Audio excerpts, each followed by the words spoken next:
Welcome to the Builds That Break, a series where we take a look at ways to take a video game and do exactly that. Today, we will be breaking Final Fantasy Tactics, the Ivalice Chronicles, with several tips and builds that I found scouring the internet and doing some research. Now, given the nature of Final Fantasy Tactics, we've got a ton of not only named characters we can break, but we can also just make a character and build them out to break them just with the standard classes the game has on offer. So, in the interest of time without sacrificing content, we will only be focusing on one build for the majority of named characters in this game, as well as some builds and tips you can use on any of the basic characters you receive.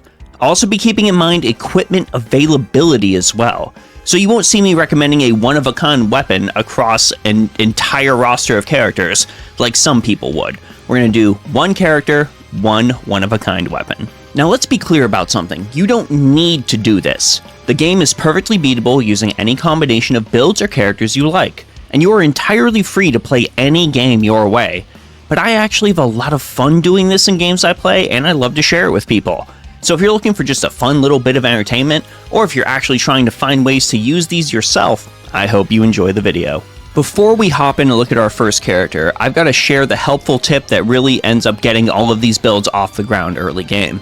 Now once you make the unavoidable mistake of saving Argath from the Mandalia Plains, you can keep selecting this location to repeatedly fight random battles. I would recommend doing this until Ramza and every character on your team learns the focus ability and the JP up passive from the Squire job. This ability grants you +1 attack, but most importantly, it's an action you can take to end your turn. It grants both EXP and JP, and you can take it no matter what, even if your character normally wouldn't have anything to do. Now, spamming this ability whenever your characters aren't in range or can't do an attack is very important in the early chapters of the game to fast-track your JP gains. You should also be able to head back to Garland Magic City after a couple of rounds grinding here, find 99 potions and a decent amount of Phoenix Downs, because using items also grants EXP and JP, so it's another good way to level up your chemists after you've gone and done this for focus. Now we want to use this method to ensure that not a single turn in our early game is wasted, because if you just wait, that's no EXP and no JP. This lets you stack up JP and gets you access to stronger classes much earlier than you would otherwise. Now don't forget to pick up Ramza's exclusive Tailwind skill as well from his Super Squire class, so you can grant your allies a little boost of speed. It's essentially an early game mini haste that doesn't cost any MP and has all of the same EXP and JP benefits as Focus. Let's start our look at characters with Ramza. I struggled with this, I really did. There will always be a discussion about whether we should build Ramza as a physical or magical powerhouse, giving his magnificent growth in both strength and magic. But considering Ramza's status as the best support character in the game, other characters joining your party later on, and his potential as the only character in the game to learn Ultima, magic is ultimately the way to go. But that doesn't mean you're going to want to just chuck a staff on him and call it the day. Swords are still ultimately Ramza's go-to. You'll need a lot of investment to pull this off, but it'll be worth it once fully executed. Ramza's ultimate weapon will be Excalibur, granting him auto haste. In his other hand, he will be wielding the Aegis Shield, increasing his magic attack and granting a whopping 50% magic evade, and all of this other equipment that you see here on the screen. Looking at Ramza's skills and job, Gallant Knight is going to be his endgame job, as it has great growth and is exclusive to him. So Metal is going to be automatic for the support skills. For his secondary, we just have to go with Arithmetics. As long as you can do some basic math, or at the very least click through every option to see who gets hit, Ramza can wipe entire fields or buff your party with impunity. Ramza's reaction command should be Shirahadori from the Samurai Tree, granting him an insane parry chance relative to his bravery, and you will see this skill mentioned a lot in this video. For a support skill, you want to get Magic Boost from Black Mage for extra damage. And finally, despite how much glazing teleport gets, I prefer Movement +3 from Bard, as it allows you to correct mistakes in movement. You can't really teleport past what your stats allow anyways without risking your teleport failing, and since Movement +3 is locked to male characters in this game, we should capitalize on that. Ramza is also the only character in the game with a choosable zodiac sign. Now, I won't go into the ridiculous details of zodiac signs and compatibility, because that could be a whole video on its own. So, for the sake of simplicity, pick Capricorn for maximum compatibility with allies and enemies. While not as strong as the Thunder God, Agrias is a fan favorite, and still an excellent addition to your party. We'll start with equipment. Excalibur is already in use by Ramza, so we'll give her the very thematic Save the Queen. You can find a second one in Midnight's Deep Floor 4 if you don't want to take Meliadoul's. We'll also give her the best shield in the game, Escutcheon 2, which you can find via treasure hunt at Nelveska Temple. Give her the following equipment as well. Now you can find ribbons by poaching wild boars and chantage by poaching swine, so get hunting to get those. While initially you consider her simply a raw attacker due to her Holy Knight class, she also has a pretty decent magic growth we should capitalize on. But we probably don't want to spend that much MP, in which case we turn to Geomancy. Geomancer is an incredible secondary class for Agrias and has some powerful abilities she can use without sacrificing any MP. This grants Agrias power at a much wider range. Shira Hadori from Samurai is her best reaction skill, and will snag concentration from the archer for guaranteed hits. Finally, her movement ability will be Teleport, since she does not have access to movement +3. This provides a mobile Agrias that can deal substantial damage from any range and has robust defenses, bringing you a reliable frontline unit. Mustadio, my beloved, you are a true champion and a true friend, showing that in a world of knights and chivalry, none can stand up to the actual raw power of a 500 caliber bushwhacker.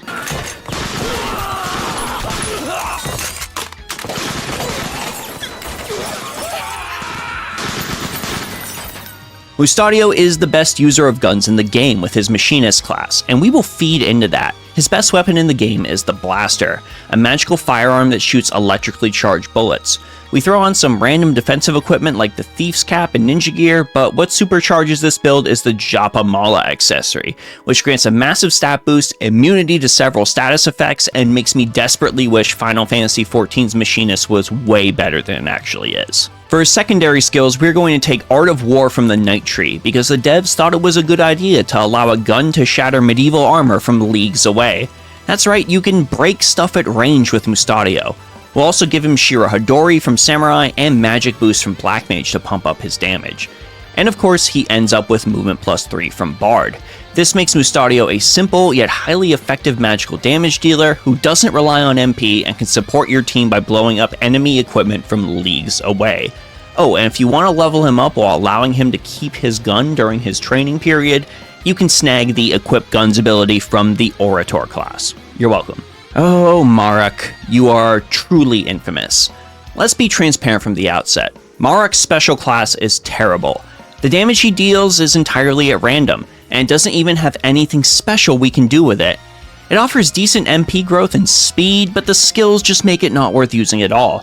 The good news is that other classes in the game exist, and these jobs will make Marach salvageable. We're going to go ahead and make him a Black Mage, equipping him with either the Rod of Faith or a Dragon Rod as his primary weapon, and the following equipment you see on screen. It's all standard magic damage. For his abilities, we're going to set him with Mystic as his secondary, so he can use powerful abilities like Belief and Trepidation. Like Ramza, we'll give Marach Shira Hadori, Magic Boost, and Movement +3. This ensures he doesn't necessarily take Ramza's role, not that he ever could, but it will allow Marach to support your team with some off damage and a wide variety of supported spells. I really wish Netherseer had been fixed a little more in the remaster, but this is what we have to work with.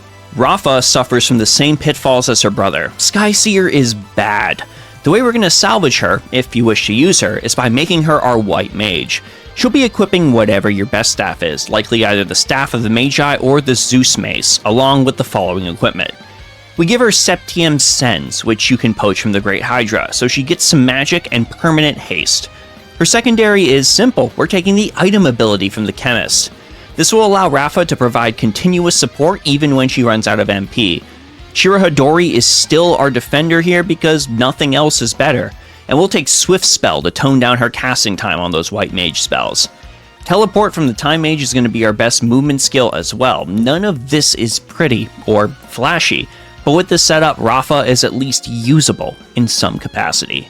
I have a soft spot for Beowulf. This man dealt the final blow in my game as a child. I am happy to report that he remains an outstanding character in the remaster, with his unique Templar class making him the most powerful debuffer in the game. It also grants Beowulf an impressive equipment selection, which we are going to exploit. We're going to save some of the better knight swords for other characters, so we'll give him either Ragnarok or a Defender. And for his shield, we have either the Venetian shield from Valkyries or a simple crystal shield, plus all of the following armor you see on screen. For his secondary skill, we will take the Samurai's Iaido, the best offensive option available for Beowulf. Shirahadori once again is our defensive skill, and we grab Magic Boost from Black Mage to power up Beowulf's Spellblade skills. As for movement, we can either go movement +3 or teleport if you don't feel like unlocking Bard. Beowulf is a great unit worth going out of your way to get, and the support he can provide your team is almost on par with Ramza. Beowulf's beloved Reis is a magical character. By that I mean she is the highest magic stat growth in the entire game. You would think her equipment choices would hamper this, but that is incorrect.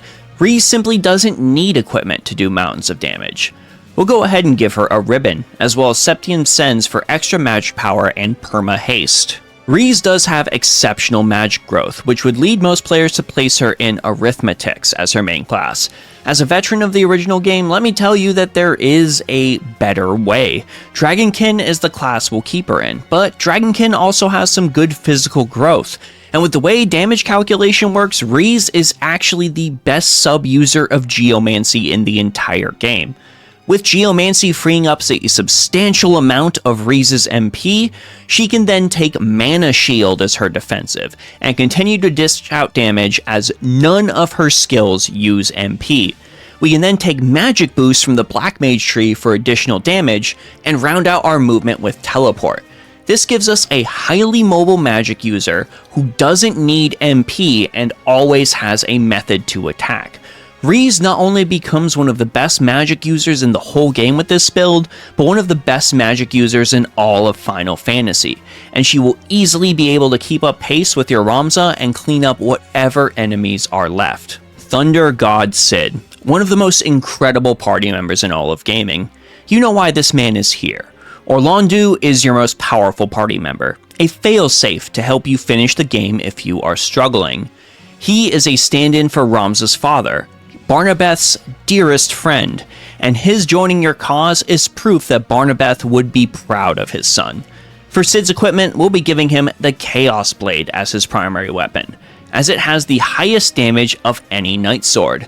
He will be dual wielding, and we mentioned giving Ragnarok or Defender to Beowulf, so grant him whichever of those weapons is left. If you don't have Ragnarok, a Runeblade or Icebrand will do, as well as the following armor you've seen on screen. Cid will remain in his primary job as a Sword Saint, as it offers unparalleled martial might. He honestly doesn't even need a secondary, so we can be very flexible here. I would say either give him items from the Chemist, Iaido from the Samurai, or Arts of War from the Knight if you don't want to use Mustadio. Shirahadori makes an appearance as a defensive, and dual wielding from the Ninja is a must. We'll also give him movement +3 from the Bard. It doesn't take much to make the Thunder God strong, as he is broken right out of the box, but if you wish to optimize, this is the way to do it. Meliadoul often gets overshadowed by Agrias, but she is a great character in her own right, and Divine Knight is a super fun class to use. For her equipment, she will keep her Save the Queen, and will grant her a secondary weapon in the form of a Runeblade or Icebrand, plus all of the armor shown here. Very, very simple to gear her up. Divine Knight will stay her primary job, and we can actually build her out similarly to Cid. Give her items or Iaido for her secondary, and dual wield from the Ninja. She breaks equipment at a 100% rate with her skill, so Arts of War are not necessary here. Mana Shield is an excellent defensive ability for her, and throwing on Mana Font as her movement skill ensures that as long as she moves, she will always have MP to defend herself with. With a build like this, Meliadoul will have enough defense to get in close and crush enemy equipment with ease. It'll be up to you whether you want to use her for the 100% break effectiveness or Mustadio to break at a distance. Decide what's best for you and just pick one of these characters to focus on. You didn't think I'd forget Cloud on this list, did you? He actually wasn't very good in the OG game, but with several adjustments, he's actually a great addition to your party now. For his weapon, the Materia Blade Plus you find at the top of Bervenia Volcano is non-negotiable. It's necessary for him to use his soldier class's abilities, so have a Chemist with a jump of 4 or anyone with Treasure Hunter riding a black chocobo ready to pick this up. The rest of his equipment will be as you see on screen. Of course, we're staying Soldier to use Cloud's limit breaks. His secondary will be Iaido from the Samurai job. and that same job allows him to pick up Shiharadori for his defensive. We actually want to give him Swift Spell, because this skill actually affects the cast time of his limit breaks. And of course, his movement skill. We'll either want Teleport or Movement +3 with maximum battlefield control. With a build like this, Cloud will keep pace with many of the other characters in the game, and if you are a Final Fantasy VII superfan, you will see a glimpse of Cloud's true power shine throughout Final Fantasy Tactics. Now, that's all the name characters we can build. Of course, I left out some name characters, Construct 8, Boko, and Byblos, since they really don't have any flexibility in their builds, you just use them as they are. But we're not done yet. You have plenty of stock characters you can use in the game, and I don't think it would be fair to just not include them because they're not standard name characters.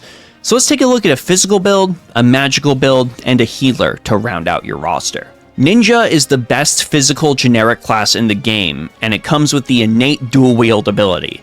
And their best weapon is nothing, because ninjas can remember that they have 2 hands to punch with, so they're going in unarmed.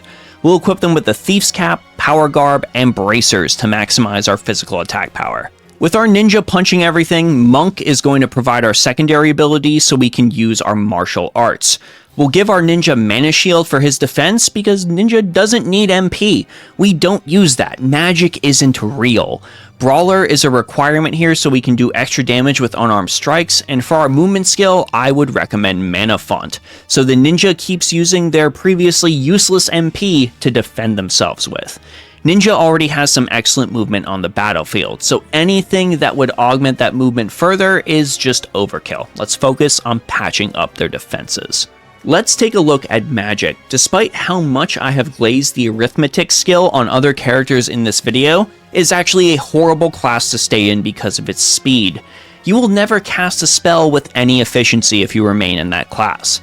The actual best magic class is our iconic Black Mage.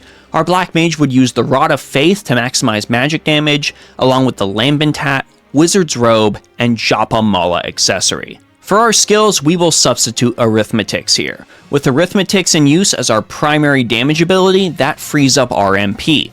With freed up MP, we can use Mana Shield for our defensive combined with Mana Font from movement to create a Black Mage that patches up their biggest weakness, their low HP pool, without sacrificing any damage, as they can just move to regain their MP.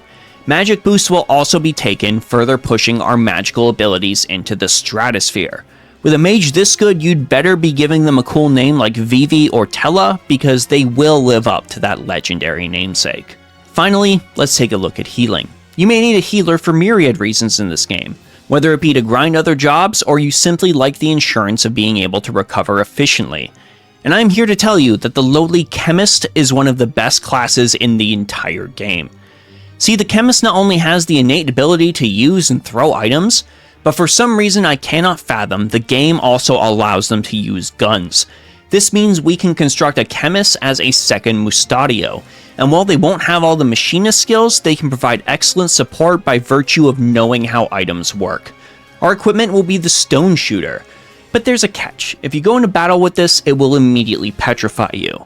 There's a way around that, don't worry, but be aware that we will be using the Stone Shooter and the other equipment shown on screen. In addition to items, we will be taking Arts of War from the Knight, because again, guns can break equipment from a distance.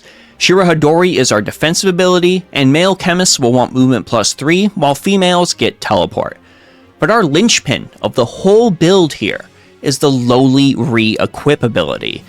If you send your chemists into battle with something different than the Stone Shooter equipped, and then re-equip them with the Stone Shooter on their first turn, the gun will not petrify them, allowing them to deal some tremendous damage while supporting their allies.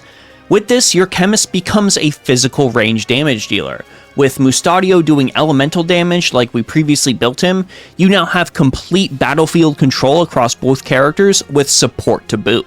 It's insane the amount of love this game gave to OG character classes. But at the end of the day, if you are struggling, the chemist will ensure that you are taken care of. And that's it. Those are all of the builds that will break Final Fantasy Tactics: The Ivalice Chronicles. I hope this video helped you create some powerful characters from one of my favorite games in my favorite franchise. If you would like to recommend some other games, I could tell you how to break them. Please let me know down in the comments section below. Whether it's helping someone struggling or allowing a veteran player to discover something new and exciting, I really feel like videos like this are important and valuable. And it's something I like to do with video games already, so I figured, why not? As you head down to the comments, be sure to check out the Discord where you can interact with our community. If you'd like to support me in other ways, Patreon and Ko-fi are also available down there. Thank you, as always, for everyone's continued support. I really do appreciate all of you. This is Kawaii50, hoping you all have a phenomenal day, and I will see you all in the next one.